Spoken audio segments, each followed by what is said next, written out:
Olá, meus irmãos e irmãs de Ideal Espírita, vocês amigos e amigas que nos acompanham aqui na página Estação da Luz Espírita, muitíssimo obrigado mesmo pela sua companhia.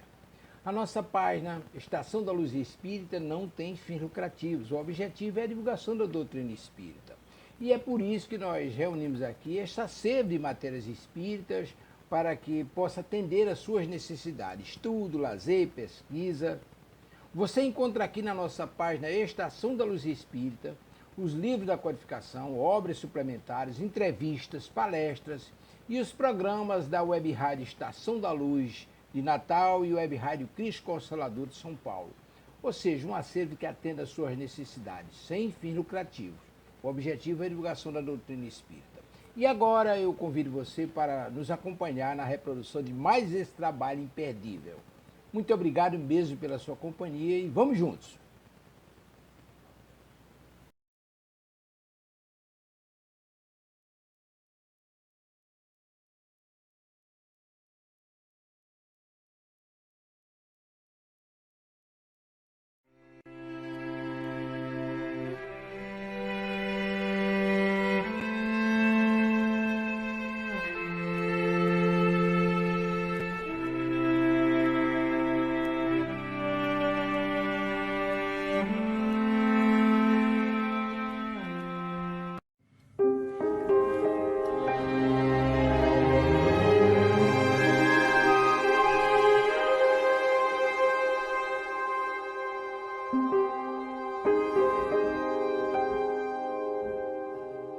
Deus, nosso Pai, vós que sois todo poder e bondade, dai a força àquele que passa pela provação, dai a luz àquele que procura a verdade, ponde no coração do homem a compaixão e a caridade. Deus, dai ao viajor a estrela guia, ao aflito a consolação, ao doente o repouso. Pai, dai ao culpado o arrependimento, ao espírito a verdade, à criança o guia, ao órfão o pai. Senhor, que a vossa bondade se estenda sobre tudo que criaste. Piedade, Senhor, para aqueles que não vos conhecem. A esperança para aqueles que sofrem. Que a vossa bondade permita aos espíritos consoladores derramarem por toda parte a paz, a esperança e a fé. Deus, um raio, uma faísca do vosso amor pode abrasar a terra. Deixai-nos beber nas fontes esta bondade fecunda e infinita, e todas as lágrimas secarão, todas as dores acalmar-se-ão. Uma só oração, um só pensamento subirá até vós, como um grito de reconhecimento e de amor. Como Moisés sobre a montanha, nós lhe esperamos com os braços abertos. Ó bondade, ó beleza, ó perfeição! E queremos de alguma sorte alcançar vossa misericórdia. Deus, dai-nos a força de ajudar o progresso a fim de subirmos até vós. Dai-nos a caridade pura. Dai-nos a fé e a razão. Dai-nos a simplicidade que fará de nossas almas um espelho onde se refletirá a vossa santa e misericordiosa imagem. Que assim seja.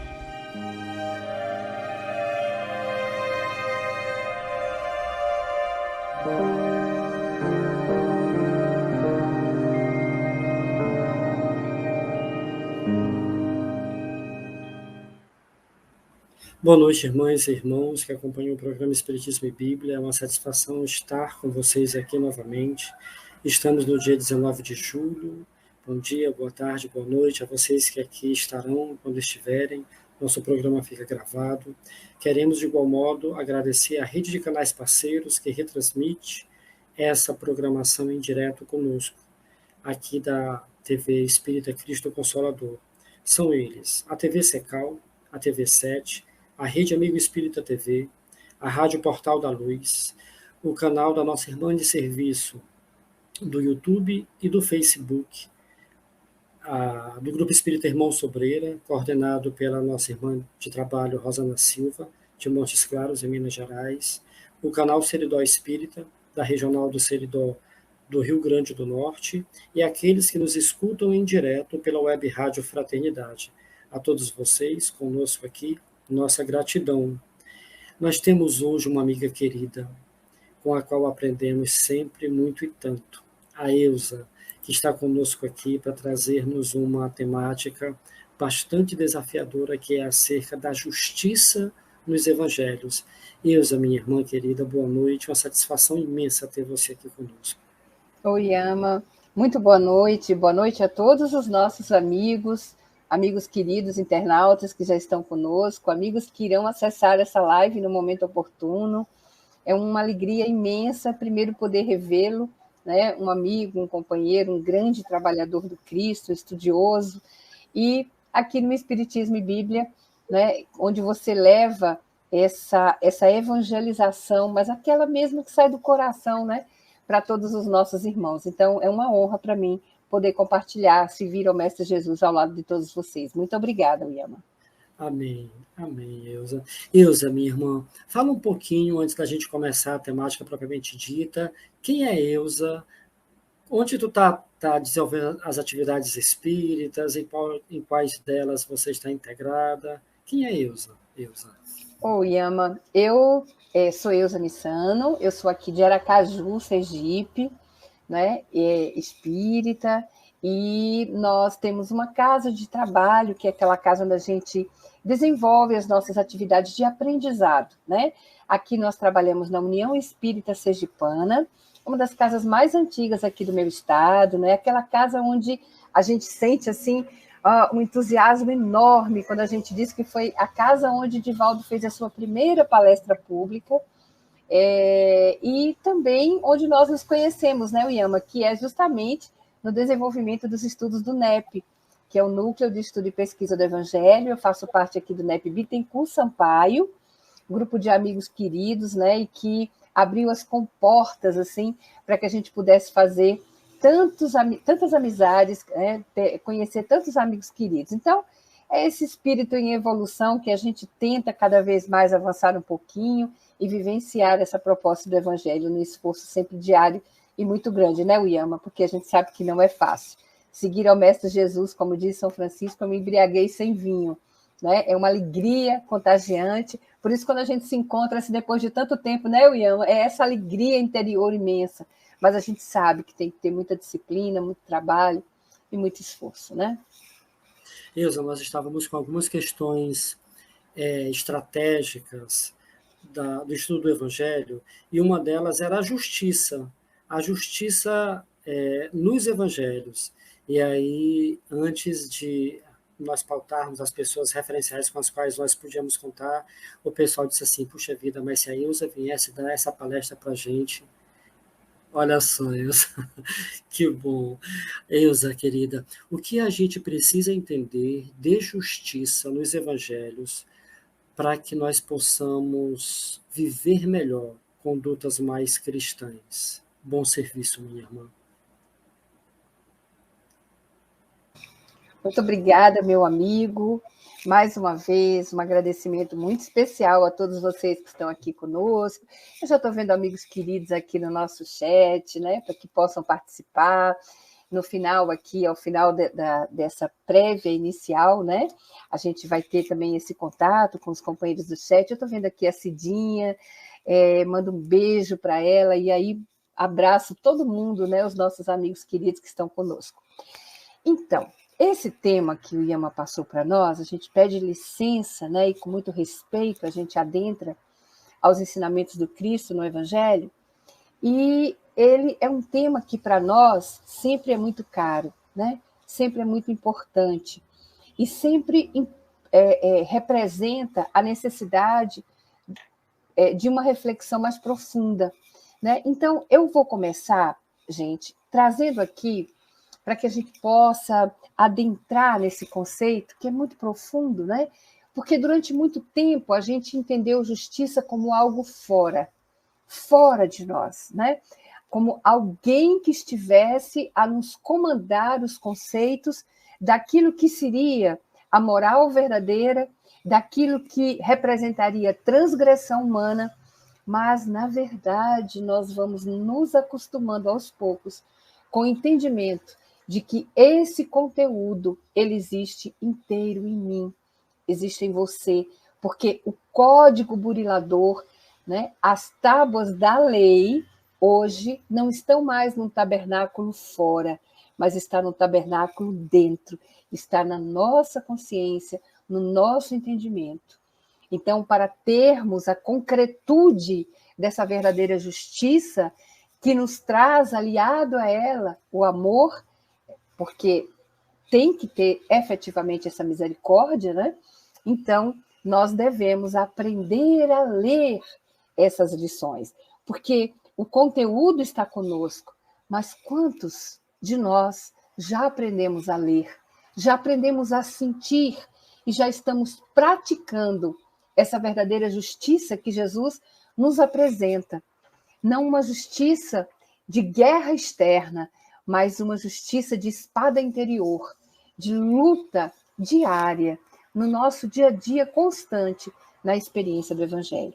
Então, eu trago para vocês aqui, no início, até em homenagem ao Yama, que eu sei que gosta muito do Antigo Testamento, que Emmanuel diz que, na verdade, constitui o pilar, né?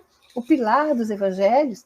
Então, eu trago Eclesiastes aqui, no capítulo 12, verso 14, onde está dito assim, ó, pois Deus trará a julgamento tudo o que foi feito, inclusive tudo que está escondido, seja bom, seja mal.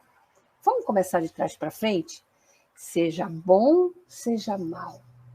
É importante que nós tenhamos esse entendimento, porque Jesus, ele diz para nós assim, ó, o homem bom retira coisas boas do seu bom tesouro, né? O homem mau, coisas más do seu mau tesouro. Então, é importante que a gente estabeleça que esse bem e esse mal, ele constitui a nossa essência, aquilo que nós verdadeiramente somos e constituímos, porque, por exemplo, né, numa casa, vocês estão vendo aqui ao fundo, né, é onde eu resido. Então, vocês estão vendo tudo ajeitadinho, está tudo arrumadinho, deixei tudo arrumadinho aqui para aparecer para vocês, né? Mas atrás pode ter sujidade, atrás pode ter trinca na parede, e tudo isso constitui a minha casa, o local onde eu moro. Então, esse bem e esse mal constituem também trincas, ou seja, vícios e virtudes que constituem a minha casa mental. Então, esse é o primeiro ponto.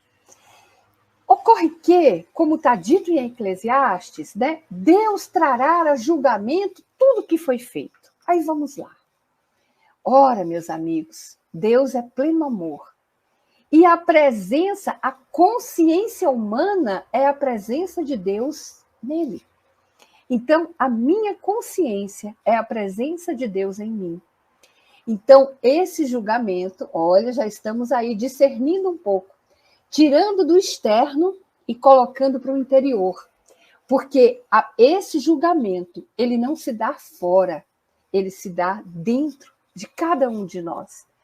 Naquilo que temos de tesouro, daquilo que amealhamos ao longo da nossa existência, na nossa trajetória evolutiva, e temos que aceitar aquilo que é bom e aquilo que precisamos ainda ressignificar.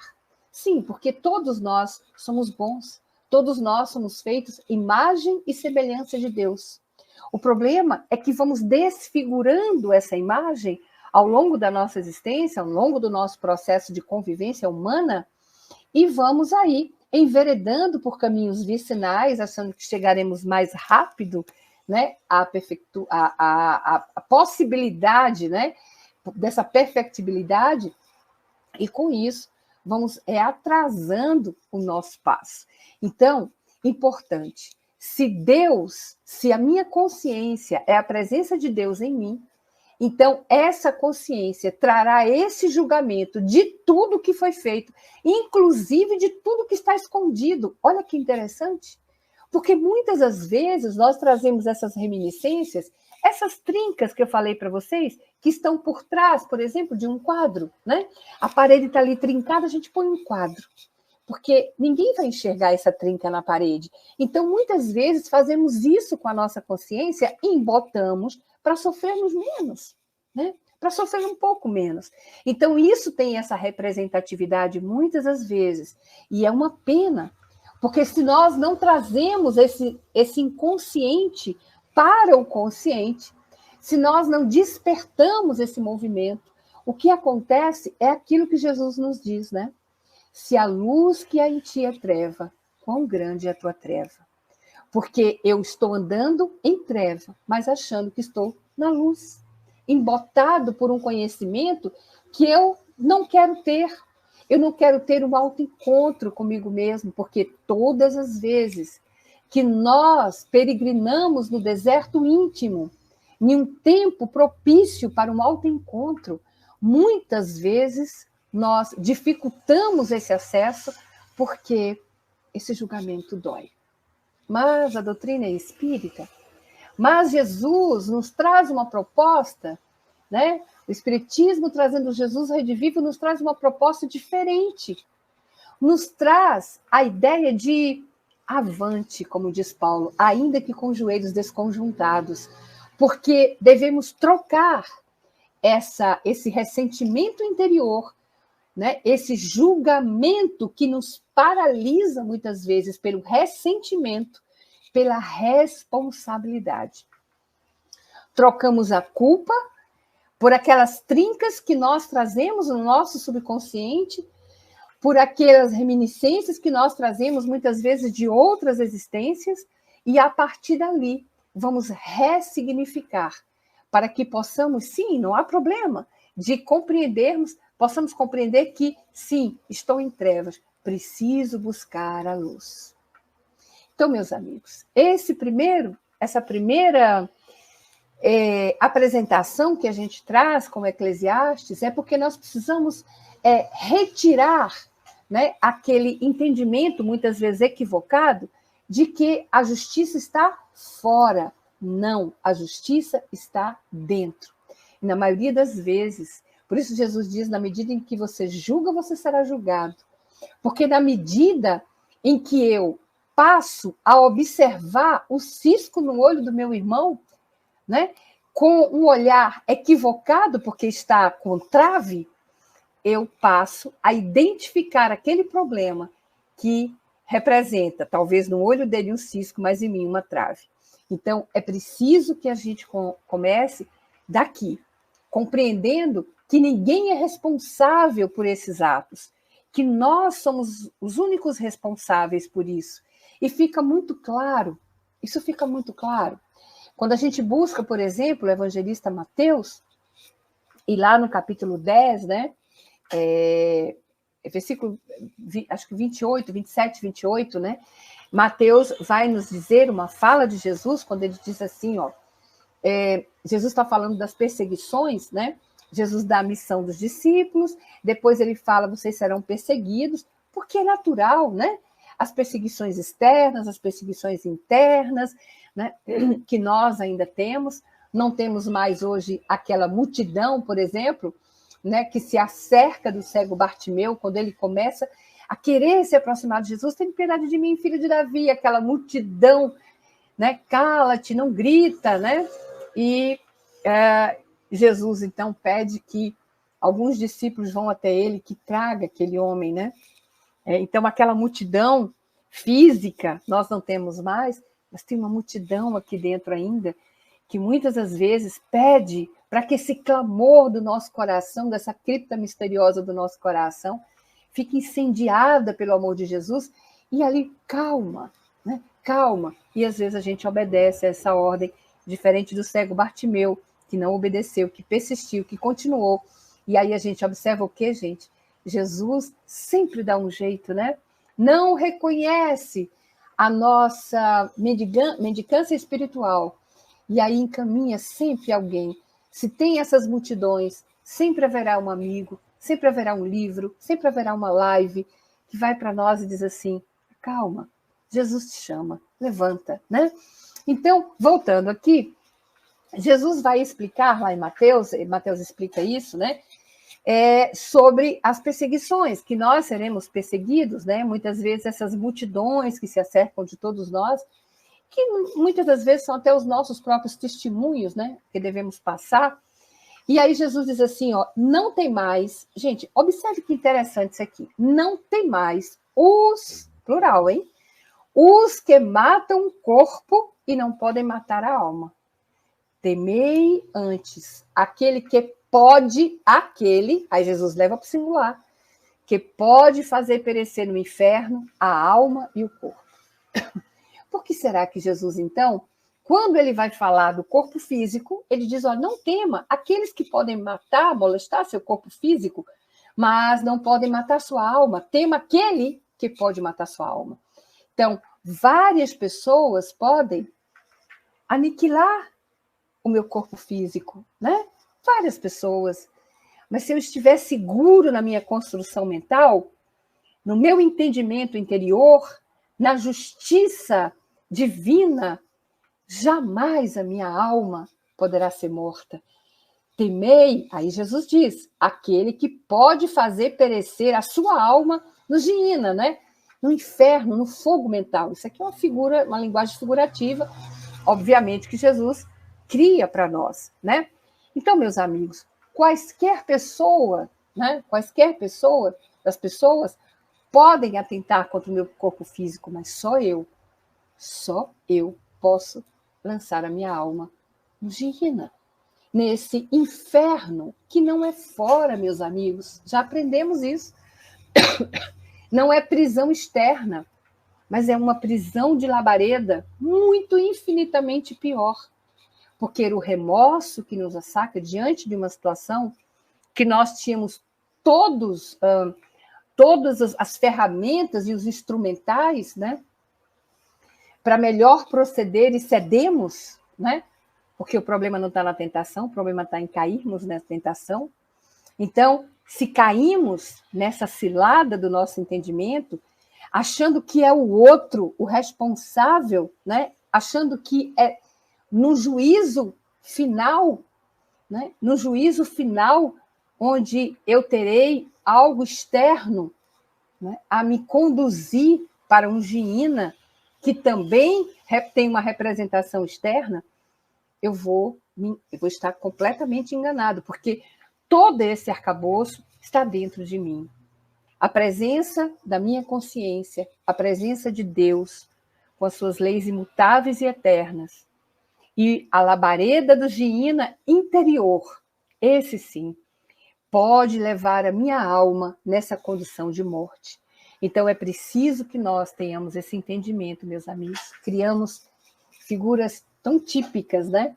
Como, por exemplo, o demônio, o Satanás, o inimigo, né? Como se houvesse algo que medisse forças com Deus, que é amor supremo e infinito. E como se ele estivesse fora de nós. É muito fácil responsabilizarmos alguém desde a alegoria de Adão e Eva que isso acontece, né? Então, Eva comeu do fruto proibido por conta da serpente, Adão por conta de Eva e assim sucessivamente, porque trazemos o processo da tentação, que é verdadeiramente externo, mas que nós só aderimos pela nossa própria concupiscência. Então, é essa adesão voluntária a um sentimento externo que vai fazer com que a nossa consciência faça esse burilamento interior, a que nós chamamos de julgamento. Então, essa justiça, ela está inteira dentro de mim. Ora, vamos lá.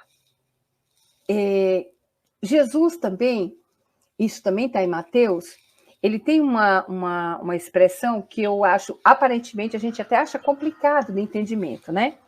Mas nós até trabalhamos isso numa live recente, no nosso NEP, para que ficasse mais fácil, né, o entendimento de todos nós. Porque Jesus diz assim, ó, quem recebe um profeta na qualidade de profeta, receberá o galardão de profeta.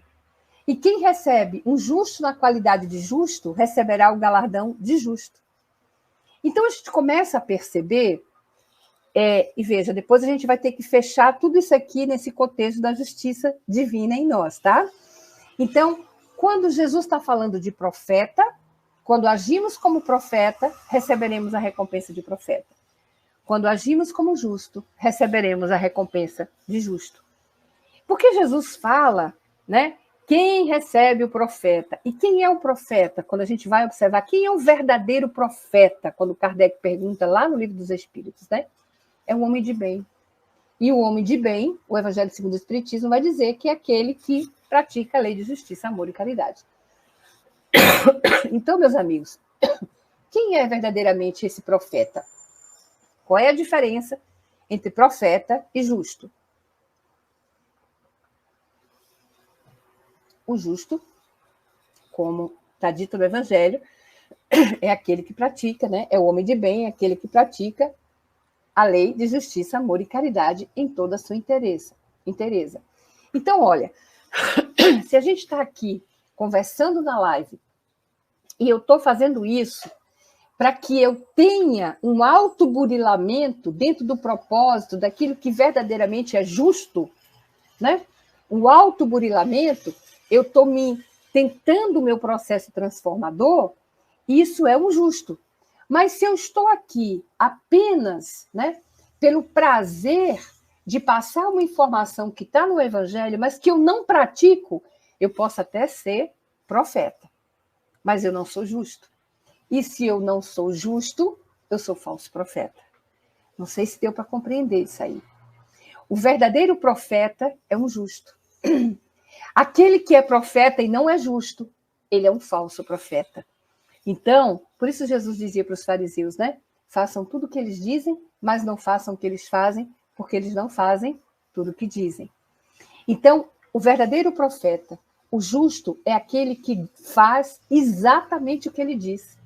É aquele que pratica exatamente aquilo que ele diz e que se esforça. Não é aquele que teve completude ainda, gente, mas aquele que se esforça verdadeiramente nessa concepção.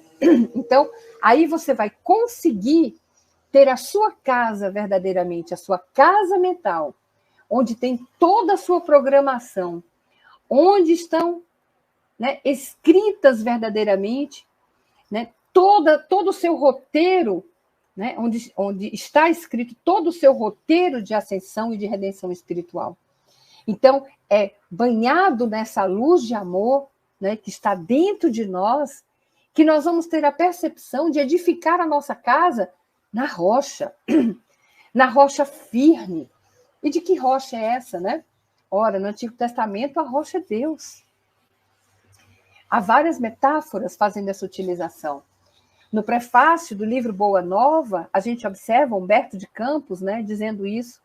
Quando eu estive, pela psicografia de Chico Xavier, quando eu estive aí na Terra, certa vez eu passava e tinha um grupo de amigos protestantes e falavam que Deus, né, que Jesus é a rocha, né, Jesus é a pedra, né? Aí ele dizia, eu passava e sorria, hoje já não posso passar nem sorrir, porque sinto essa rocha milenária que retira os meus pés do lodo, do lamaçal, né, em que eu me encontro. Então é muito bonito isso. Então uma casa mental edificada sobre uma rocha, como Jesus diz, é aquele que ouve e pratica efetivamente o Evangelho, que pratica essa lei de amor que está inteira em nós. E aquele que ouve e não pratica, edifica a sua casa na areia. E é interessante, gente, porque só uma pausa aqui, que eu gosto muito de trazer esse comentário, porque às vezes a gente diz assim, mas onde é a justiça? Porque quando Jesus faz e traz essa parábola, ele diz assim, é sábio aquele homem que edifica sua casa sobre a rocha, é aquele que ouve as minhas palavras e a pratica. Vem a chuva, vem a torrente, vem a tempestade, e a casa está firme. Né? Mas não é aquele homem que ouve e não pratica as minhas palavras, edifica sua casa sobre a areia, vem o vento, vem a chuva, vem a torrente, grande é a queda da casa.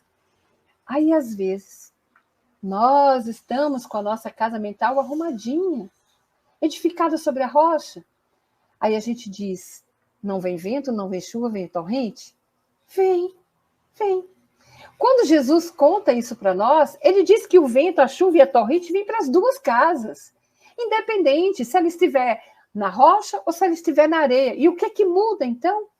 Ora, o que muda verdadeiramente é aonde eu edifico a minha casa mental. Entenderam isso?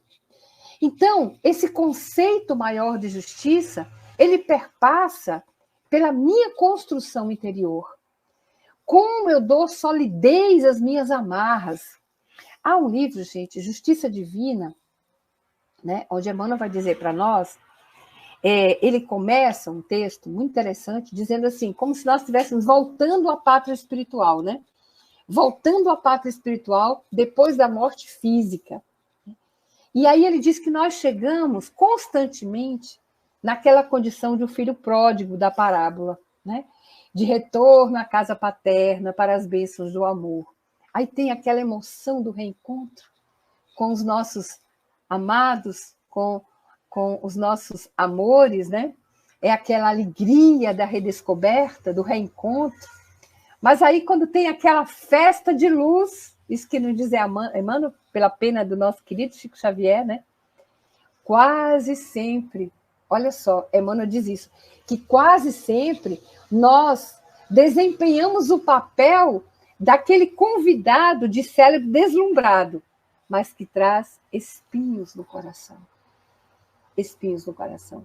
Vê que nada é fora. Vê que ninguém vai nos apontar o dedo. Vê que ninguém vai nos colocar em tribunal. Nós nos posicionamos no tribunal da nossa própria consciência. Por fora, há todo o carinho daqueles que estão ali para nos acolher, mas por dentro é o remorso que nos fustiga, é o remorso que nos alerta.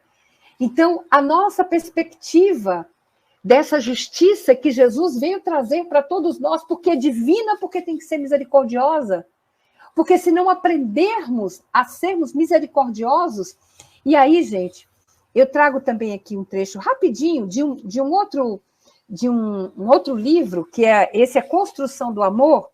O capítulo 5 é Ante a Justiça, e Emmanuel, pela psicografia de Chico Xavier, ele vai dizer assim, ó, não rogues justiça nos dias de tua dor, e sim aumento de compaixão nos tribunais da divina sabedoria, restaurando a ti mesmo, para seguir à frente, valoroso e sereno, na própria redenção, ante a bênção da lei. Não roguemos justiça, roguemos misericórdia. Roguemos essa compaixão, né? Nesse tribunal da divina sabedoria. Então, que nosso Senhor possa trazer para o nosso coração esse entendimento de que verdadeiramente eu achava que estava andando na luz, mas que ainda se fazia treva em meu coração. Então, é necessário que esse aclaramento venha para que tenha o auto perdão também. Gente, acontece nesse texto de Emmanuel ele dizer que nós entramos em êxtase e dor. Êxtase por estarmos mergulhados nesse momento em plano diferenciado com os nossos entes queridos, amados. Né? Já pensou uma mãezinha que tem um reencontro com seu filho, com a sua filha? Ou vice-versa, né? Mas e a dor? A esperança de uma nova aurora e um arrependimento. E aí, Emmanuel ainda diz para nós que nós recebemos mãos luminosas que nos afagam, né? Mas muitas vezes sentimos vergonha, porque temos as mãos sombrias. Oferecemos a eles as nossas mãos ainda sombrias. E Emmanuel trabalha tão bem a questão das mãos, né? Pela falta de trabalho. Então, é preciso, gente, também termos a compreensão de que essa construção, né, de justiça, ela tem início agora. Agora. A lei nos infunde respeito à justiça. Né? Então, aspiramos, muitas vezes, a debitar a nós próprios o necessário burilamento. E a essa suspirada felicidade, né, que a gente almeja alcançar. Então, essa lei que está íncita em nós, dentro de nós, ela infunde justamente esse respeito à justiça. Nós vamos compreender isso. Rogamos, quando caímos em si verdadeiramente, rogamos, nós não pedimos não, hein? Nós rogamos, nos diz Emmanuel, a reencarnação, para que possamos recomeçar, né? Buscando tarefa que muitas vezes nós interrompemos ou desbaratamos, né? Ou atropelamos, buscando a afeição que muitas vezes traímos, aquele dever que foi esquecido, o compromisso que menosprezamos, buscamos como famintos o verdadeiro reajuste.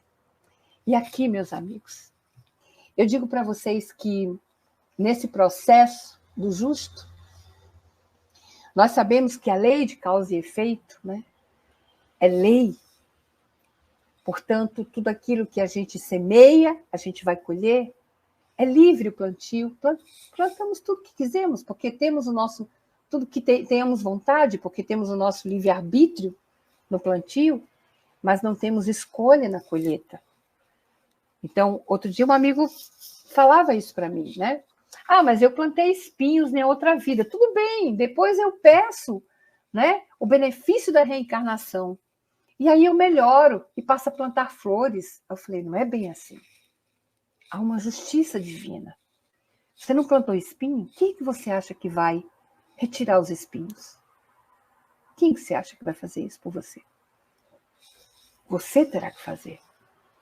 O máximo que pode acontecer é você se tornar um estudioso, né? Um ávido por conhecer do amor de Jesus e praticá-lo em sua nova existência. E aí você vai ganhar luvas, vai calçar essas luvas e vai retirar os seus espinhos sem dor. Vai sangrar menos, vai doer menos, mas é você que terá que retirar esses espinhos. Isso é lei, meus amigos.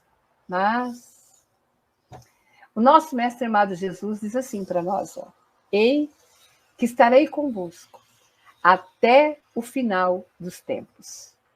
Isso não é lei. Como nos diz Emmanuel, isso é promessa de amizade. E ele não faria uma promessa para nós que não pudesse cumprir. Então, mesmo passando por esse tribunal de nossa consciência, por essa justiça interior que nós temos que aprender a conviver, porque a justiça está sendo executada agora, hoje, aqui, nesse momento, né? Então, sabendo que Jesus está no leme, nessa condução da nau da nossa vida, gente, então, precisamos fazer o quê? Vamos lá. Agradecer. Agradecer o lugar de prova em que Jesus nos situou. Porque, olha, se eu tenho um entendimento de uma justiça divina verdadeiramente que vai se concretizar e que é lei, e que o meu grande amigo Jesus está do meu lado, porque me fez uma promessa de que não me deixaria até o fim dos tempos, ora, então eu estou no lugar certo. Eu tenho que agradecer o lugar da prova em que eu fui situado. Meu corpo doente, um companheiro difícil, um parente mais complexo, mais exigente, custoso, um chefe amargo, uma dificuldade aqui, outra acolá. Meus amigos, são oportunidades. São oportunidades. O vento, a tempestade, a torrente, são oportunidades. Para que nós, cada vez mais, busquemos construir a nossa casa mental sobre essa rocha milenária que é Jesus. Olha, todo título exterior, precisamos aprender que é um instrumento de serviço. E esse bom combate, que não é externo, como nós aprendemos lá em Eclesiastes, né? Mas é dentro de nós, como Paulo nos diz, né? Combati o bom combate, guardei a fé. Então, muitas das vezes, né, nós nos defrontamos diante dessa nossa falta de permeabilidade, de maleabilidade do nosso coração, né? E não nos entregamos facilmente a esse aperfeiçoamento individual. Mas lembremos que esse aperfeiçoamento individual, na verdade, ele é a única vitória que não se altera. Porque quando nós adquirimos a construção de uma virtude, que essa virtude nós conseguimos conquistar, nós não a perdemos mais. Outro dia um amigo, né, disse isso para mim, eu falei, meu Deus do céu, eu caí nessa cilada novamente. Já não era mais, eu não tinha mais o direito de cair nisso aqui, né? Eu perdi a paciência. Não era para eu ter perdido a paciência. O amigo chegou para mim e disse, calma, minha irmãzinha, ninguém perde o que não tem. E aí eu achei interessante, porque é verdade. Se eu já tivesse construído essa paciência, que é uma virtude em mim, eu não teria perdido. Porque construir, acabou. Então, precisamos entender que essa justiça divina significa que em toda parte, o verdadeiro campo de luta somos nós mesmos. Né? Nós mesmos. Essa luta interior, Jesus traz essa espada para nós, né? Esse verdadeiro caráter burilador está ali ao nosso lado. Mas alguns vão perguntar assim, o que a gente pode fazer então para a gente poder extrair o melhor do nosso compromisso com Jesus, né? Para que tenhamos essa misericórdia dentro do processo de justiça que Deus nos apresenta? O que a gente tem que fazer? Eu lembro aqui de Paulo, meus amigos, né? Paulo, porque Jesus diz assim, o maior no reino de Deus é aquele que serve. Né? É aquele que serve. Então, Paulo vai dizer, está lá em Coríntios, né? Na segunda carta aos Coríntios, ele vai dizer, eu de muito boa vontade gastarei e me deixarei gastar pelas vossas almas. Ainda que vocês me amem menos. Cada vez menos. Mesmo assim, eu vou me doar. Isso é de uma beleza, gente. Porque a gente ainda age muito como Pedro, não é? A gente age muito como Pedro ainda. A gente fica gastando, né? Sacrificando o coração do outro, porque acha que a gente só deve amar aquele que nos ama. Jesus diz isso, né? Pedro, não.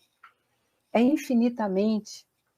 Porque, meus amigos, quando Jesus faz aquela pergunta a Pedro, né? Pedro, tu me amas?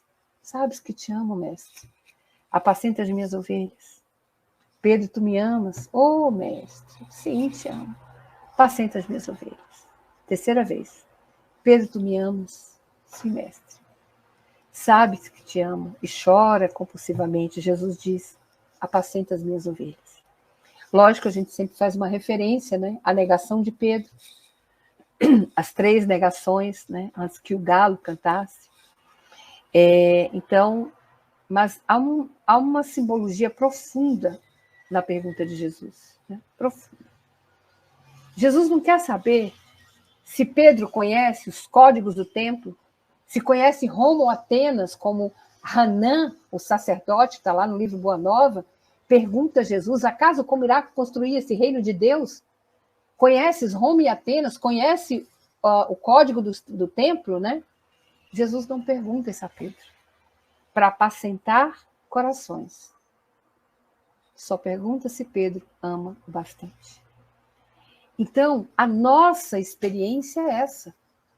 Quando Paulo aqui diz assim, né, eu de muito boa vontade gastarei e me deixarei gastar, ainda amando-vos cada vez mais, seja menos amado. Então, cada vez mais eu amo vocês, ainda que vocês cada vez mais me amem menos. Mesmo assim, eu servirei. Porque essa é a vontade de Deus. Essa é a lei maior. Amar a Deus sobre todas as coisas, amar o próximo como a si mesmo. Eis a concretude da verdadeira justiça. Para que tenhamos essa paz de consciência. Porque quando Kardec pergunta a espiritualidade, existe uma medida de felicidade que é normal para todos nós? Né? Porque eu posso ser feliz de uma maneira, o companheiro que está aí conosco de outra, o Yama de uma forma diferente, mas deve existir uma medida comum para todos nós. Existe? Existe. Paz de consciência, do ponto de vista espiritual e fé no futuro. Do ponto de vista material, posse do necessário.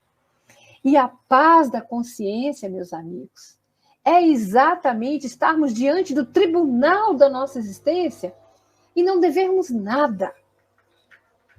Né? Não termos do que nos envergonhar.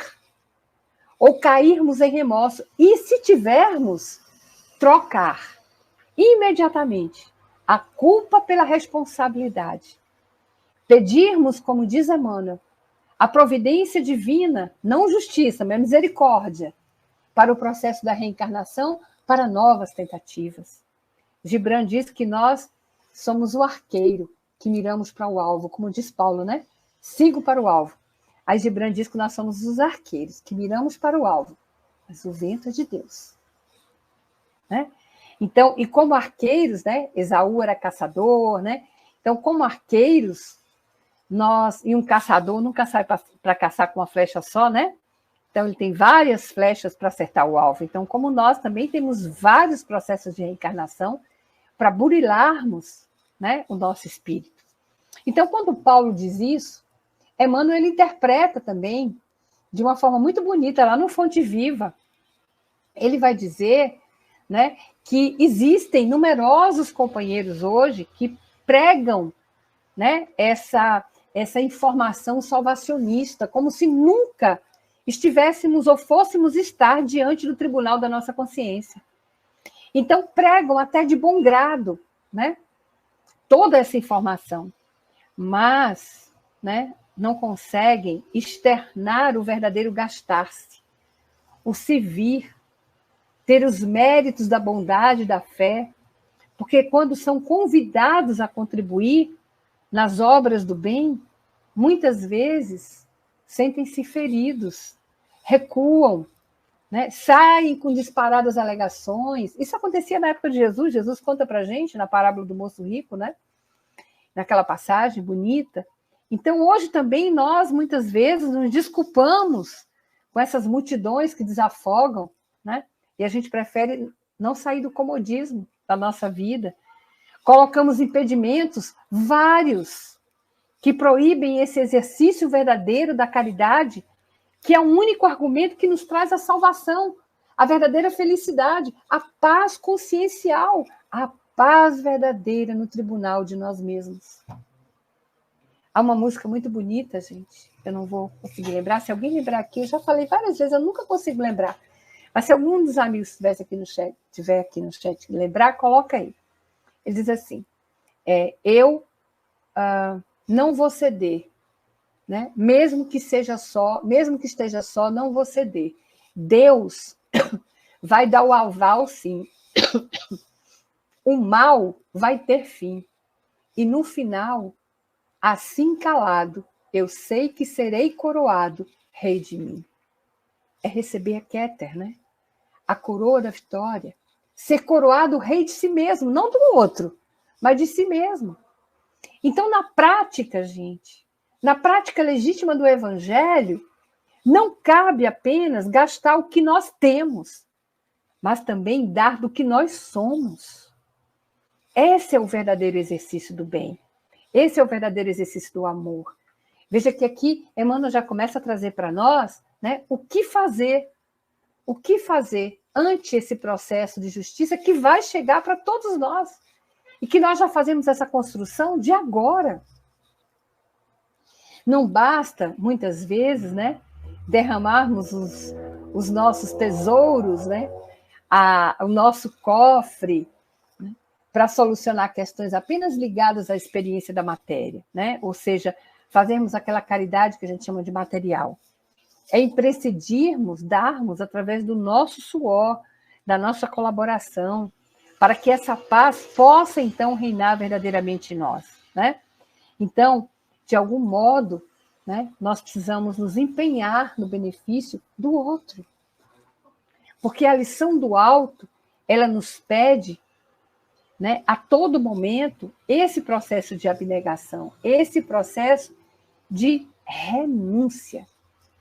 Porque viver pelo Cristo, né? Paulo diz isso, né? Viver para mim é Cristo, morrer é ganho.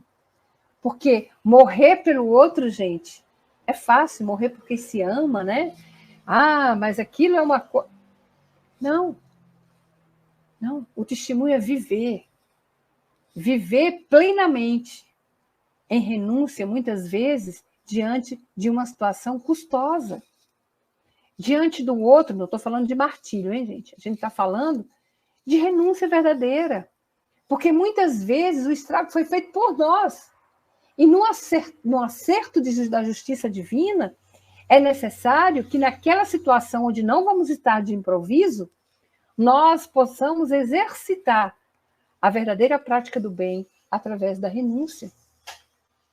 Então, muita gente, né, muitas vezes também nós fazemos isso, nós esperamos o amor alheio a fim de amar. Como tal atitude somente significa uma dilação nos empreendimentos santificadores que nos competem. Então, basta que eu tenha um olhar diferenciado. Quem ajuda, olha, gente, quem ajuda e sofre por devoção à Boa Nova, né, recolhe suprimentos celestiais de força para continuar no seu progresso, para continuar no seu processo de murilamento espiritual. Então, ajudar, renunciar, né, é estar ali no momento de devoção ao Cristo. Lembremos sempre, né, que Jesus, ele não só cedeu em favor de todos nós. Podia reter tudo isso em seu próprio benefício, né? Mas ele não só cedeu em nosso favor, mas fez a doação de si mesmo, para que pudéssemos nos elevar cada vez mais. Desceu sem perder a altura para nos ajudar a subir. Então, pregadores hoje que somos, né? Evangelizadores, espíritas, levando o evangelho redivivo do Cristo, mas que não nos gastamos no engrandecimento dessas ideias redentoras do cristianismo, né? Emmanuel diz que nós somos orquídeas do evangelho, sobre um apoio problemático. Olha só, orquídeas do evangelho sobre um apoio problemático das possibilidades alheias. Mas, quando nós sentimos e verdadeiramente nos transformamos, né? Exemplificando como letreiros vivos que somos do amor de Jesus, aprendendo a sacrificar, muitas das vezes, né, aqueles interesses mais e desejos mais preciosos da terra, pelo erguimento de todos, aí sim, aí nós seremos aquela árvore que Jesus disse que dá sombra, né? Que os pássaros se chegam, uma árvore robusta do eterno bem, e vamos manifestar Jesus no solo rico dessa verdadeira fraternidade. Então, meus amigos, esse conselho que nos dá é Emmanuel, né? Lá no Fonte Viva, como eu disse a vocês. Então, voltando para o Eclesiastes, pois Deus trará a julgamento tudo o que foi feito. Então, é necessário que a gente aprenda o que deverá ser feito, o dever ser, para que nós possamos nos apresentarmos, né, no tribunal da nossa consciência, rogando a misericórdia divina, rogando a proteção e o amor de Deus, mas sabendo sempre que nada vai ficar oculto, né? Nada vai ficar oculto. Então, ainda que aquela trinca que está ali escondidinha, ela venha a aparecer, saibamos valorizar esse processo de justiça verdadeira. Porque, gente, senão não teremos o mérito, né? Não teremos o mérito de conseguirmos galgar degraus da nossa consciência espiritual, até vermos verdadeiramente a Deus na condição de espíritos puros, porque todos nós chegaremos. Porque hoje, se há o anjo alado que toca as nuvens, é porque um dia o chão pisou. É porque esteve aqui conosco, né? Jesus traz isso para nós. Então, é preciso que não tenhamos medo, né? Porque o medo é um dos piores sentimentos que nós podemos ter, né? Lá no capítulo 41 do livro Boa Nova, Dona Laura diz isso, né? Convocados à luta, o capítulo do nosso lar. Boa Nova não, gente, do nosso lar, né? Dona Laura diz isso para André Luiz, né? Vai falar o governador da colônia, e aí ele vai falar sobre o medo. E aí Dona Laura vai falar isso, né? Vai dizer, olha, vai falar sobre o medo. André Luiz, vai falar para medo, para desencarnado? Dona Laura diz, como não? Como não? O medo é um dos piores sentimentos que podemos ter, porque ele se instala na cidadela da nossa alma, né? E é contagioso. Olha só, né? A gente acaba contagiando o outro com esse nosso sentimento. Então, meus amigos, Deus trará a julgamento tudo que foi feito. A nossa consciência trará ao julgamento tudo que foi feito, inclusive o que está escondido. Porque, como nos diz Prolegômenos, né? Muitas das vezes nós colocamos esse véu, que é o que nos afasta, o que afasta o homem de Deus, e esse véu representa o nosso egoísmo, o nosso orgulho, né? Mas que aos poucos a gente vai rasgando, porque na medida em que ficam frechas e brechas dessa luz, nós vamos nos aproximando mais e mais do amor divino. Ah, Elza, mas como vamos conseguir chegar à perfeição de Deus? Não se consegue, né? Nós somos perfectíveis, Deus é perfeição. Então, a criatura, ela consegue, na condição de espírito puro, né, e dentro do seu infinito processo de evolução, que eu não vou saber explicar para vocês como se opera, né? O que acontece verdadeiramente é que a gente vai conseguindo ver e conhecer e sentir os atributos divinos. Por enquanto, a gente só adivinha, né? Tanto que Jesus, em várias passagens do Evangelho, ele vai dizer assim para a gente, né, meus amigos? Ele vai dizer assim, olha, nosso Pai que está no céu, ou então, meu Pai, não é? Meu Pai que está no céu. No Pai Nosso, ele diz, Pai Nosso. Mas quando ele vai falar da perfeição, ele vai dizer, sede perfeito, como vosso Pai que está no céu. Ou seja, como nós damos conta de entender o amor de Deus. No momento em que eu estou, imperfeito como eu sou. Então, na minha imperfeição e no meu processo ainda de evolução, a perfeição de Deus é não avançar o sinal vermelho. Aí eu não avanço o sinal vermelho. É a minha luta para alcançar a perfeição. Como eu dou conta, no meu estágio evolutivo, de entender a perfeição de Deus. E seguindo nesse roteiro, nós vamos aceitar menos. Compreender que também somos passíveis de erro. Não esqueçam, gente, quanto mais nós nos reconhecemos frágeis, como disse Jesus a Pedro, Pedro, o homem no mundo, é mais frágil do que perverso. E quanto mais imperfeitos e frágeis nós nos reconhecemos, aí é que somos fortes. Porque quando aceitamos as nossas imperfeições, julgamos menos. Acreditamos e perdoamos mais, porque dissemos assim para nós mesmos, olha, se eu sou capaz de cair, se eu sou capaz de ter essa dificuldade ainda, o meu irmão também é capaz. Por isso, eu devo perdoá-lo. Então, esse é o conceito, esse é o entendimento. A justiça, ela não falha. A justiça, ela não erra nunca.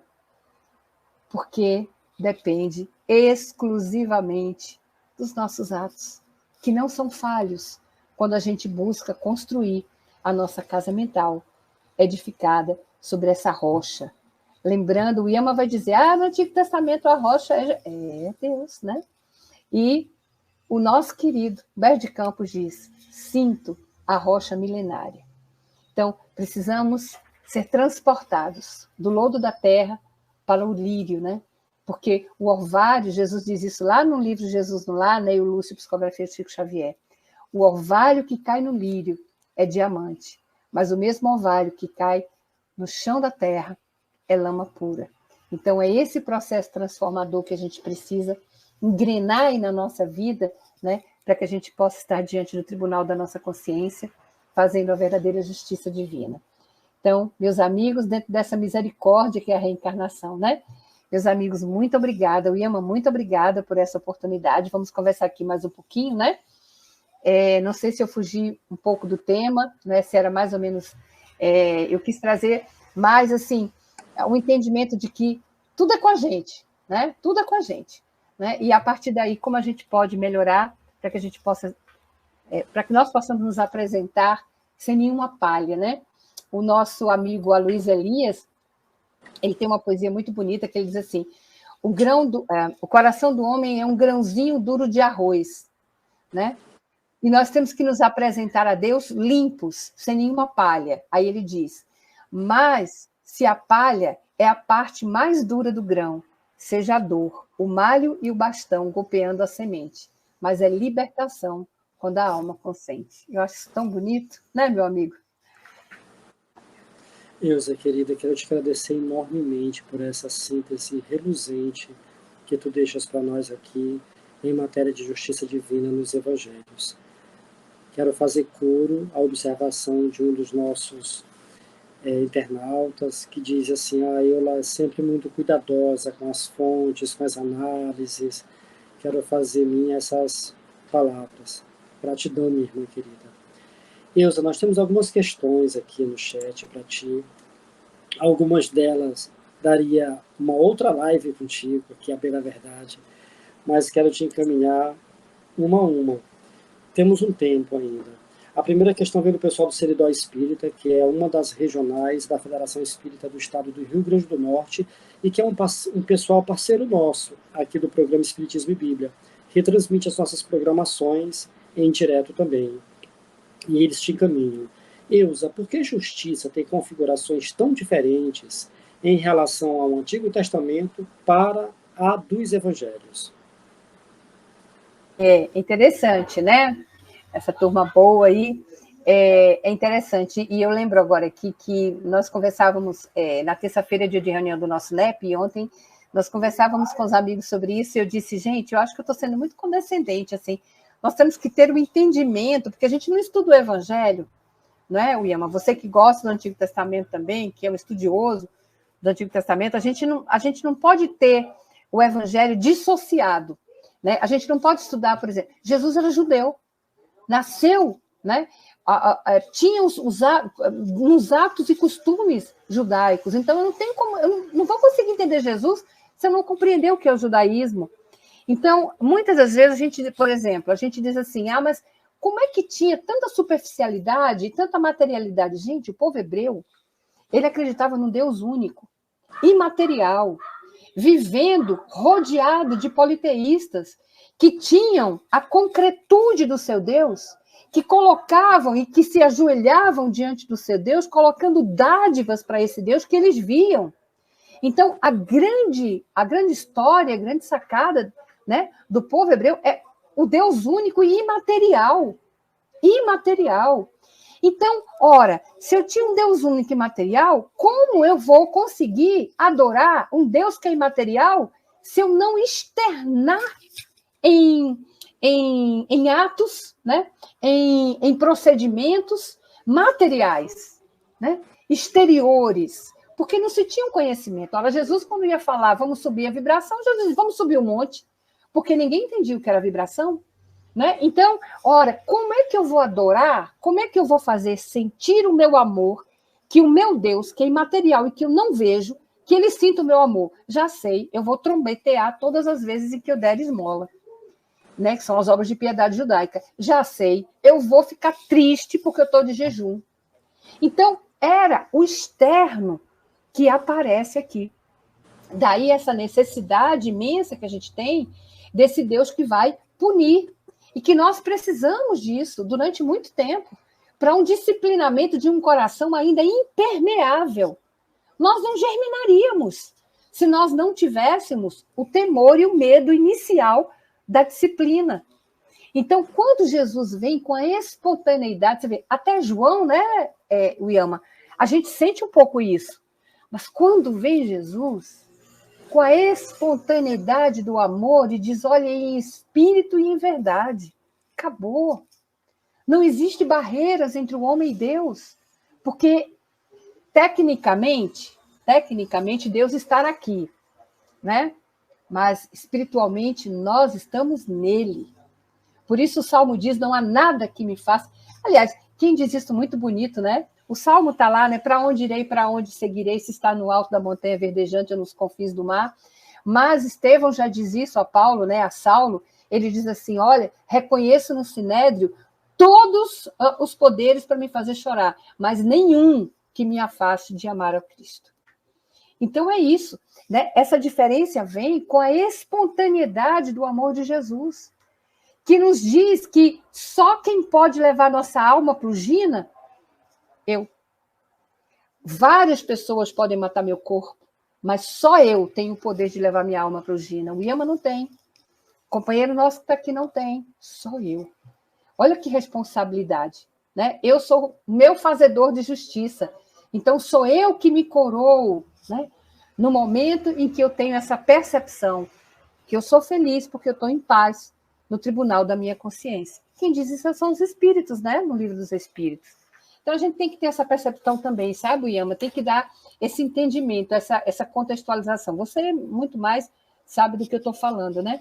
Então, havia uma necessidade muito grande de externar esse amor através de atos exteriores mesmo, porque não tinha esse entendimento, né?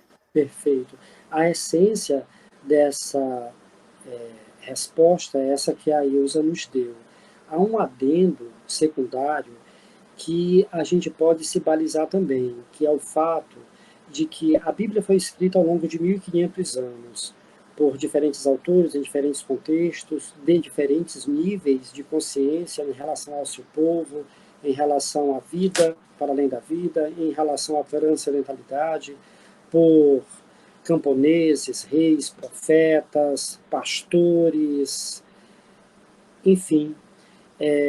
Então, dada a diferente estruturação de mentalidade, de formação, de nível de consciência, de contexto cultural, de época, há umas compreensões diferentes de outras em relação a esse Deus que a gente entende ser só um no Antigo Testamento, quando na verdade não é. Por exemplo, em Lamentações, Jeremias fala, Lamentações 3:22, Jeremias fala de um Deus que é todo pleno misericórdia, Senhor da causa e não das dores dos consumidos, que não se ocupa em relação ao julgamento e à condenação dos consumidos, mas que olha para a causa, que situaciona os consumidos em relação à causa, porque ele é todo amor e bondade. Jeremias está falando isso em Lamentações 3:22.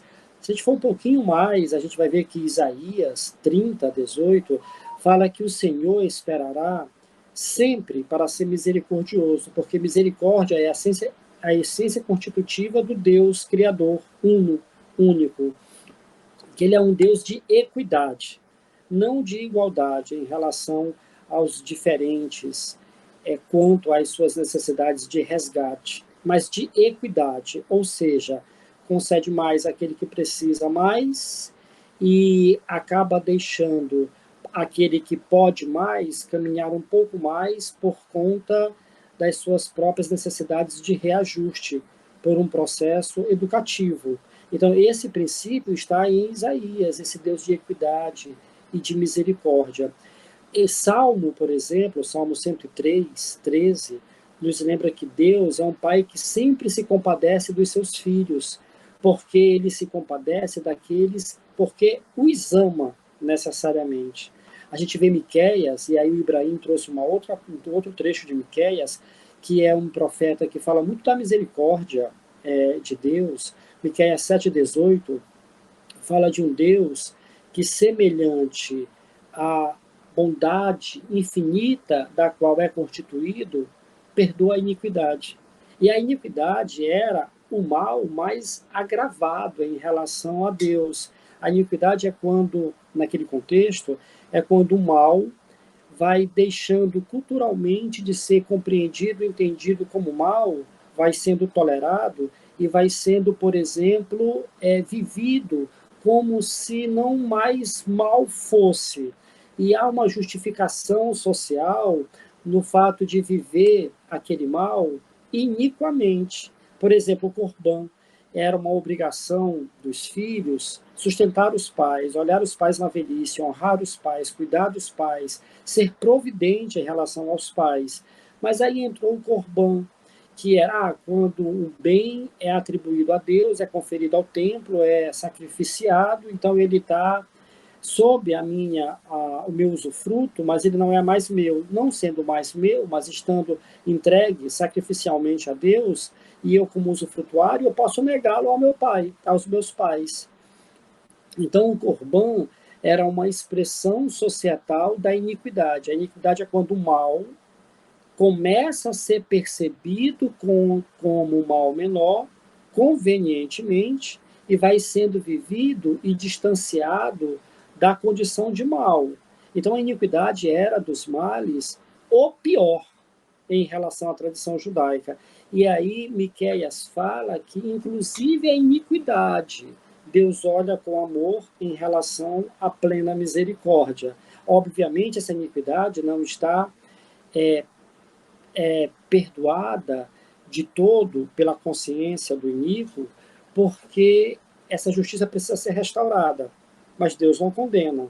Então, como é que a gente restaura e redignifica a consciência se o mal há ali, no entanto, não o mal que Deus condena à eternidade, por ser ele pura e plena misericórdia? Como é que a gente fecha essa equação? E aí a gente pode continuar e perceber, por exemplo, Provérbios diz que Deus, Provérbios 28:13, Deus é pura e plena misericórdia, amor,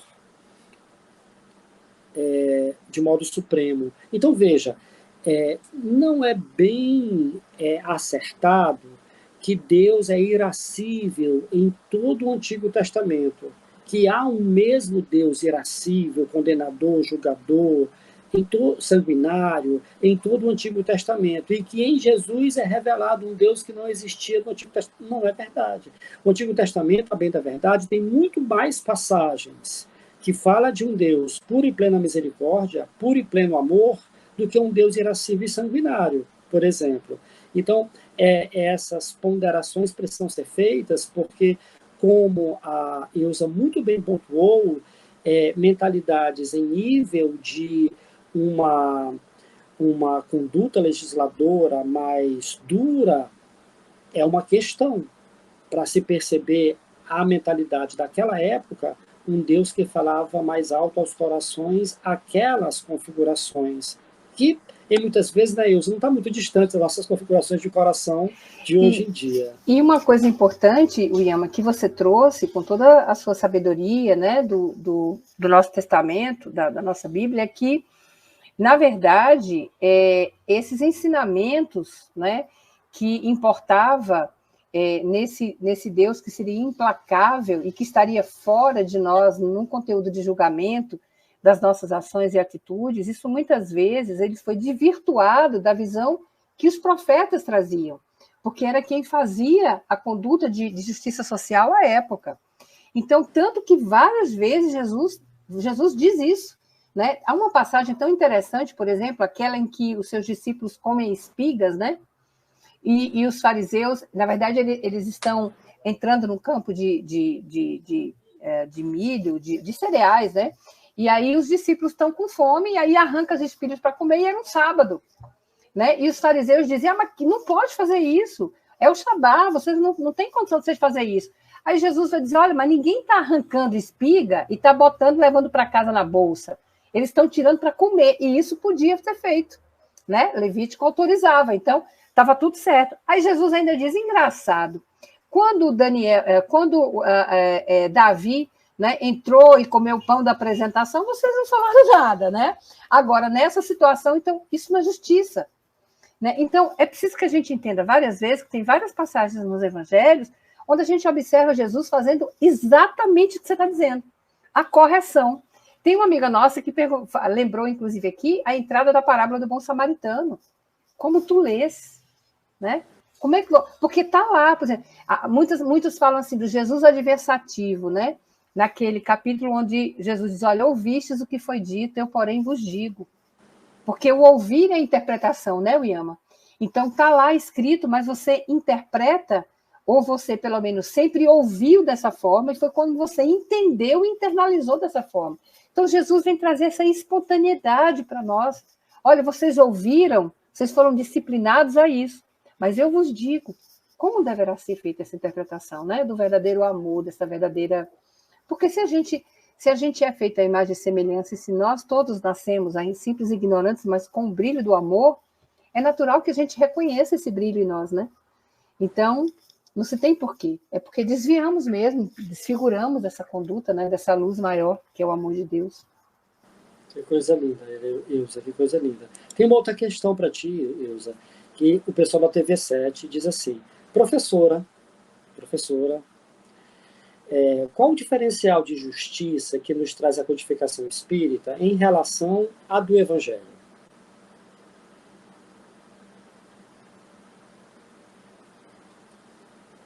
Eusa, querida, o teu microfone. Perdoe. Imagina. Fechadinho. Então, a codificação espírita, né? E eu costumo sempre dizer isso, sabe, gente? Isso é um entendimento muito próprio também. Que, na verdade, nós temos uma grande revelação de amor, né? Então, o que muda é o nosso olhar. Então, na primeira revelação a Jesus, na segunda a Jesus, na terceira a Jesus. O nosso olhar é que muda. Infância, maioridade, maturidade, concretização. Então, na era, né, do Cristo redivivo, na era da concretização desse amor, da vivência e da experiência, né, nós, nepiano, seguimos muito que Alcino diz lá no Renúncia, né? É estudar, meditar, sentir, viver o Evangelho. Então, e quando ela diz viver, não é viver de qualquer forma, não, gente. É viver nos mínimos detalhes.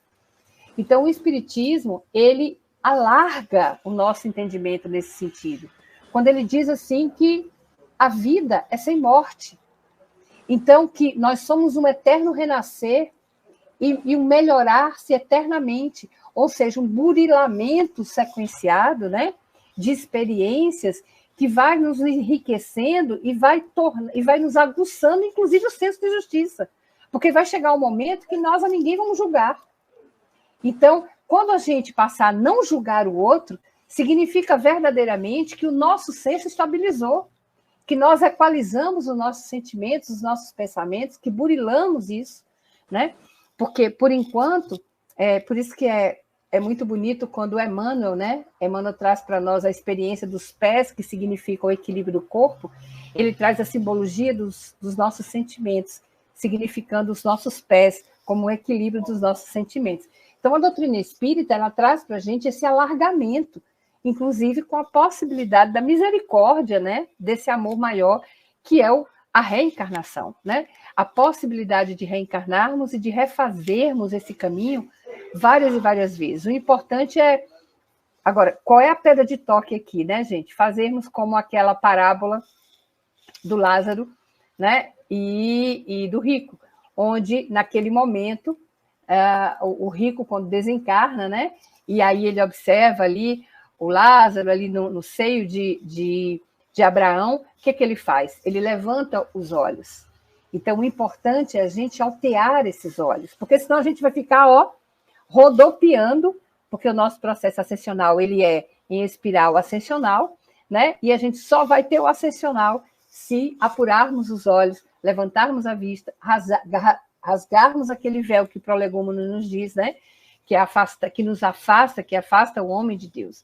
Então, isso é que é importante. Então, o Espiritismo, eu acho que alarga esse senso de justiça para todos nós, e nós acabamos por sermos mais resilientes diante das turbulências da vida, por entender que daquela turbulência, né, como Jesus diz lá no nosso lar, no capítulo A Lição da Semente, que a semente, ela tira do lodo da terra o seu próprio alimento para o seu fortalecimento, e como plantinha com ânsia de céu, ela germina para a luz. Então, eu acho que é esse alargamento que a doutrina espírita traz para a nossa existência. Pelo menos essa experiência, ela tem servido para mim, né? Que profundo, Eusa. Obrigado. Existe uma outra, Eusa, uma outra questão aqui, que o pessoal da Rádio Portal da Luz te encaminha, e eles perguntam, essa é boa, Eusa, viu? Diz, Eusa, você poderia sintetizar para a gente a lei de justiça, amor e caridade, que esteve na tua fala, né, por algumas vezes? Sabe o que eu lembrei agora, pessoal do Portal da Luz e do IAMA? Quando o Iléu, né, o discípulo de Iléu, ele diz assim, você pode recitar para mim, né, o que está na lei, né?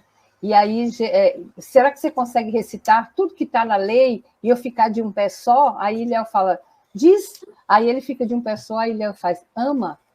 Aí ele diz, ué, só isso? Agora vai e pratica, né? Então, a lei de justiça, amor e caridade, ela encerra aí todo o conteúdo das leis morais que a gente observa, né? E que, vejam, inicia com o processo da justiça, né?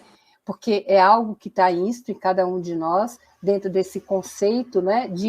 E foi muito bonito quando eu não quis nem interromper, porque o Lhama fala lindamente, né? Ele dá um passeio aí no Antigo Testamento para a gente, e a gente fica sentindo tão bem que a gente não quer interromper, mas ele falou aí da equidade, né? Hoje a justiça terrena está buscando a equidade, né? Então, veja, a gente é uma obra ainda inacabada dessa grandiosidade que é o amor de Deus. Então, hoje se fala em equidade. Hoje é impossível a gente praticar justiça sem equidade, né, Uyama? Não existe isso.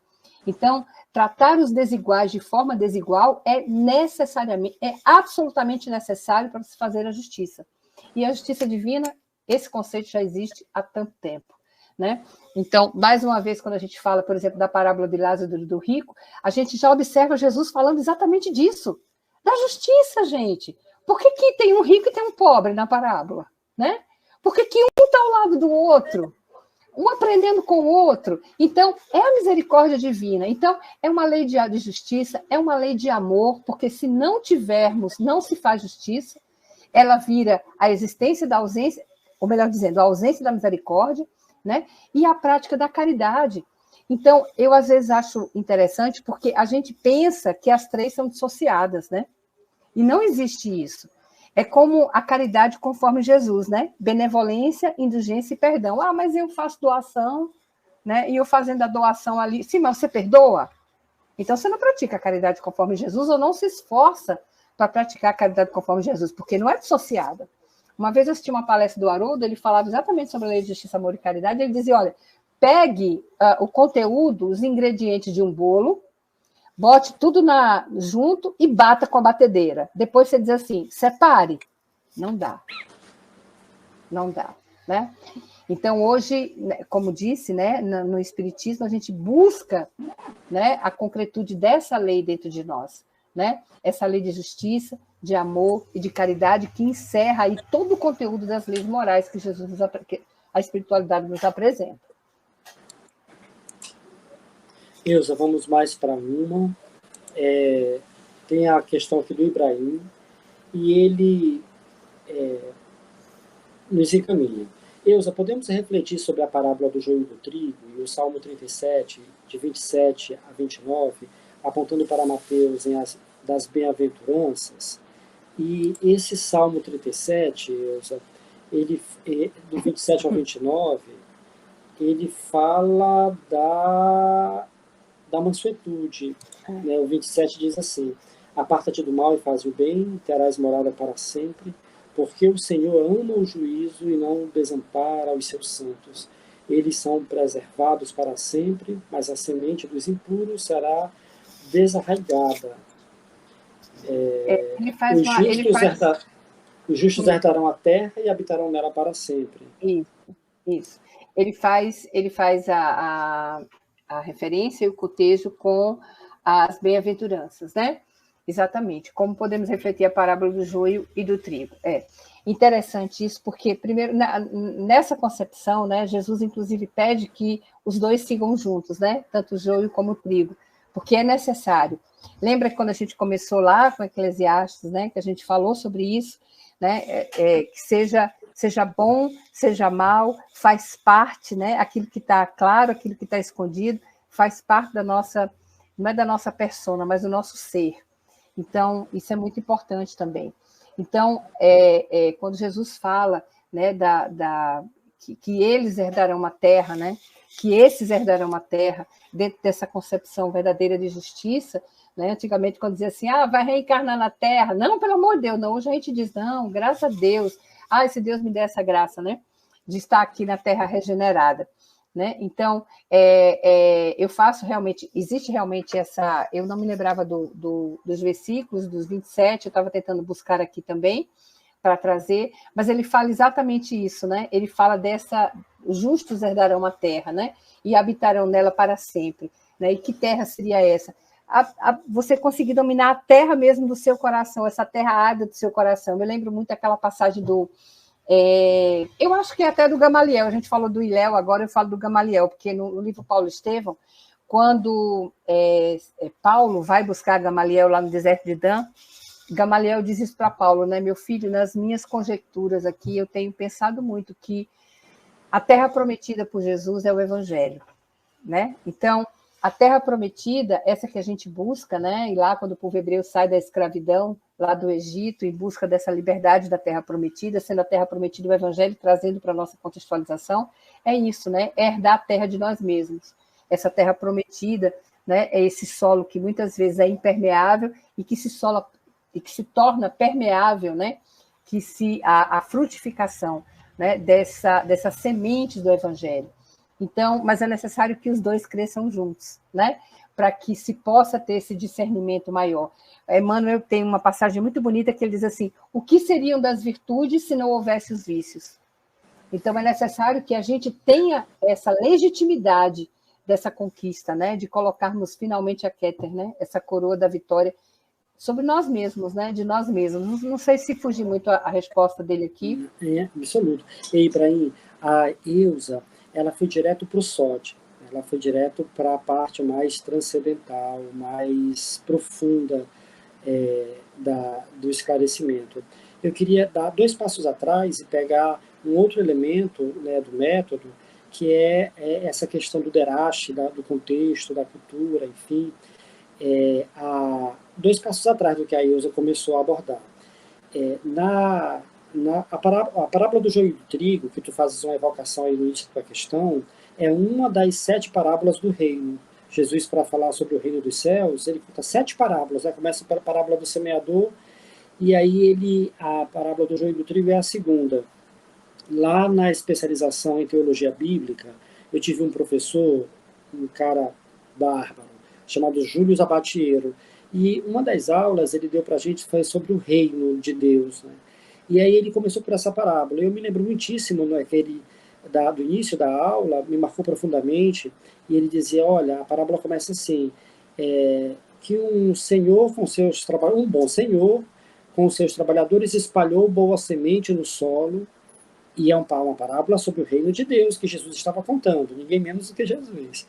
E eis que à noite veio um sabotador e espalhou má semente no campo, e de manhã foi percebido o joio, foi comunicado ao bom senhor do campo, e o restante aí a Eula articulou no esclarecimento dela, e aí o Zabatiero dizia assim para a gente, olha, vocês perceberam que o reino de Deus tem um sabotador, que o reino de Deus tem um inimigo, que o reino de Deus tem alguém que atenta contra, e esse alguém que atenta contra pode ser, inclusive, em algumas vezes, nós mesmos, em relação a nós. Então, o reino de Deus, ele está dado, ele está principiado, ele está estabelecido, ele começou. Embora ele não seja ainda desse mundo, mas ele já está instaurado. O reino de Deus é chegado, está posto, está dado, inclusive com nuances de sabotagem, que acabam incorrendo em relação ao labor. E aí, essa parábola do joio e do trigo é uma parábola linda, porque na acepção de justiça e de justiça divina, virtude não seria virtude se a gente não identificasse, acolhesse, compreendesse, enfrentasse e superasse os vícios a partir de um trabalho de disciplinamento. Tu me fizeste lembrar essa outra configuração de justiça que se dá em um reino estabelecido pela necessária superação dos sabotamentos que, por vezes, são empreendidos na nossa vida por nós mesmos. Enfim. Eusa, querida, e a última questão que eu vou te trazer hoje, também é do Ibrahim. Pronto. E o Ibrahim comenta, ninguém viola a lei divina e sai impune, a dor corrige. Talvez, Ibrahim, não seja necessariamente a dor que corrija, né? Porque a correção ela é um elemento da consciência, ela é um elemento do realinhamento, da redignificação da consciência, da recondução de uma dada recomposição da moral. A justiça divina é sempre restaurativa. Então, há um elemento na justiça divina que é a restauração. Talvez não seja necessariamente a dor. Eusa, querida, o que você agrega, fecha essa Olha, mais uma vez, gente, eu sou da área a minha formação é da área jurídica, né? E o Iema aqui, mais uma vez, traz, ele já falou de equidade, e ele agora está falando da justiça restaurativa, que é o que a gente está buscando, né, Iema, hoje? A gente está buscando isso, gente, restaurar, né? Ou seja, recompor esses laços. E como o Iema disse, a dor, né?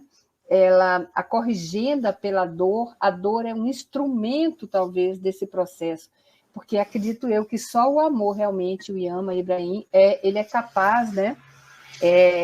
Enquanto sentimento que vai burilar, ele é capaz de corrigir. Só esse amor verdadeiro, né? A dor, ela talvez seja o despertamento da consciência. Como nos diz Emmanuel, há espíritos que despertam com o canto do rouxinol. Outros, quem é nordestino sabe o que eu estou falando, só com bomba de breu. É aquela bomba, gente, que papoca, que dá um estouro violento, né? E então E outra coisa, tem gente que nem com a bomba de breu, eu ainda digo Emmanuel, só quando a bomba atinge a pele, né? E a gente sente na carne. Então, é preciso que a gente realmente esteja desperto, porque acredito piamente nisso, sabe, Iema? Deus tem um plano A para todos nós, né?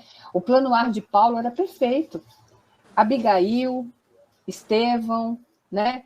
Aprendeu, sabia o grego, que era o inglês da época, tinha Gamaliel como seu professor, o mais flexível do Sinédrio, né? Mas a gente, muitas vezes, envereda por esses outros caminhos vicinais. Então, é necessário, como diz a poesia do Aloysio Elias, né? A dor é o malho e o bastão, é a vida golpeando a semente, né? Mas é preciso, quando a gente entende, é libertação, porque a gente começa a fazer desse instrumento verdadeiro aquilo que vai nos levar e nos conduzir ao amor de Deus. Tem uma passagem de Emmanuel que eu gosto muito, ele diz assim: quando nós não temos consciência, a justiça ela vem com o alvará da misericórdia, mas quando nós conhecemos, a misericórdia vem com o aguilhão da justiça. Então, é preciso a gente saber ter essa consciência, né? Então, a misericórdia, ela também pode se apresentar com o aguilhão da justiça. A gente não entende, né? É aquilo. Deus nos chama, ele nos chama pelo amor. A gente entende, mas não atende. Aí ele nos chama pela dor. A gente não entende, mas atende. Gente querida, o nosso propósito do Espiritismo e Bíblia é aproximar a Bíblia, esse universo simbólico que é a Bíblia, do público espírita e do público simpatizante do Espiritismo, e irmos analisando a Bíblia por ferramentas exegéticas, hermenêuticas, pela codificação espírita, e irmos nos deleitando a partir da Bíblia em relação aos ensinamentos que lá estão, também lidos pela nossa codificação. Sejam todos bem-vindos sempre. Uma satisfação imensa ir construindo a muitas mãos o Espiritismo e Bíblia. Na nossa próxima quarta-feira, a última quarta-feira de julho, nós teremos aqui conosco a Ana Olga. Ela vem falar para a gente sobre as bem-aventuranças. Nós estamos no ano de 2023, do Espiritismo e Bíblia, dando a prioridade para ouvirmos mulheres no Espiritismo. Essa é a nossa dinâmica em relação a esse ano de 2023. E estamos aprendendo muitíssimo, muitíssimo, ouvindo mulheres também aqui no Espiritismo e Bíblia. Todos vocês são bem-vindos para voltar aqui ao canal, para que a gente possa, na próxima quarta, conversar um pouco mais sobre bem-aventuranças com a Olga, que é da Federação Espírita do Amapá. Eusa, querida, eu não tenho palavras para te agradecer a tua contribuição aqui no Espiritismo e Bíblia. Queria te dizer que as portas do Espiritismo e Bíblia sempre estarão abertas a ti. Gratidão, minha irmã. Oi, Ama, eu que agradeço, meu amigo, só assim matamos a saudade, né, um do outro. Espero que a gente possa ter, enfim, com esse minuto, esses instantes que estivemos juntos, né, ter contribuído de alguma forma, né. Quero lhe dizer que, sinceramente, o meu coração foi tocado, né, por todos que estão aqui conosco nesse momento, recebendo essa vibração maravilhosa. Que Deus o abençoe, muito obrigada por essa oportunidade e parabéns, né? Que Ele fortaleça sempre o seu coração para que você continue com essa missão, né, de evangelizar tantos outros corações. Obrigada, meu amigo. Muito obrigada. Uma boa noite a todos. Eusa, minha irmã, que Maria continue a te inspirar, te iluminar sempre. Que Deus te abençoe. De igual modo, Eusa. Muito obrigado. Gente querida, Eusa, fiquem com Deus e até a próxima oportunidade. Uma semana de luz. Obrigado, Eusa. Tchau, tchau.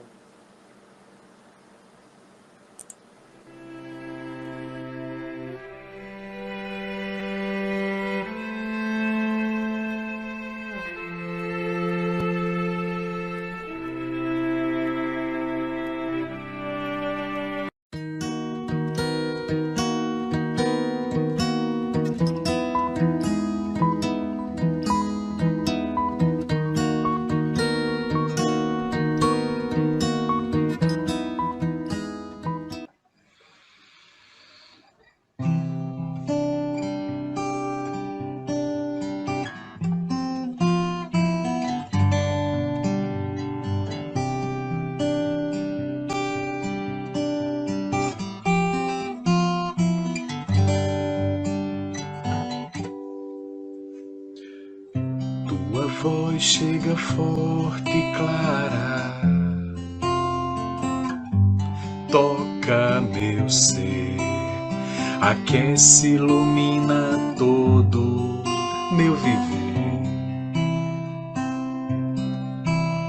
Acordo, abro os olhos, as violetas estão em flor.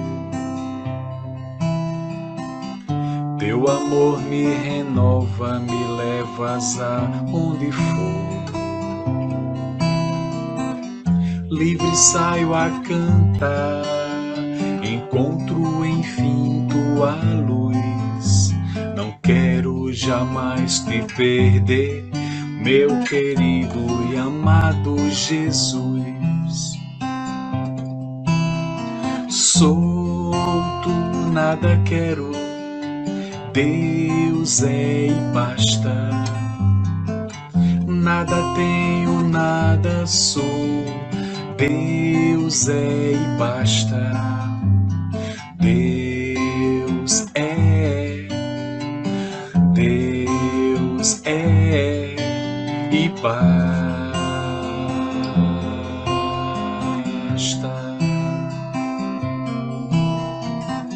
Livre saio a cantar, encontro enfim tua luz. Não quero jamais te perder, meu querido e amado Jesus. Solto, nada quero, Deus é e basta. Nada tenho, nada sou, Deus é e basta. Deus é, Deus é e basta.